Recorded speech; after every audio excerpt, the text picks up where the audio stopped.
அவர் ஒரு வார்த்தை சொன்னா பூமியை ரெண்டா பழக்க முடியும். அவர் ஒரு வார்த்தை சொன்னா 1000 பரலோகங்களை உருவாக்க முடியும். அந்த அளவு அதிகாரம் மிக்க ராஜா எந்த அதிகாரத்தையும் பயன்படுத்தாம அடி வாங்க விடுறார் தன்னை. இதுல தெரியுதா நான் எப்படிப்பட்ட ராஜான்னு? புரியுதா? அப்போ ஒரு ராஜா தன்னுடைய அதிகாரம் எல்லாம் அவருக்குள்ள இருக்கு. என்ன அதிகாரம் இருக்கு? சிலுவையில போகாம அவரால் தன்னை தடுத்திருக்க முடியும். அந்த அதிகாரத்தை அவர் பயன்படுத்தவே இல்லை. ஆணி அடைக்கும் பொழுது, முள்முடி சுமத்துகிற பொழுது வலியை தடுத்திருக்க முடியும்.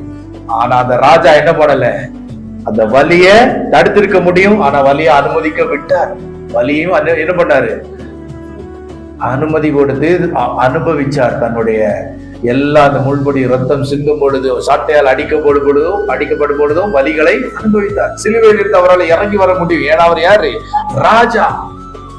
ஆனா அவர் அதை செய்யவே இல்லை.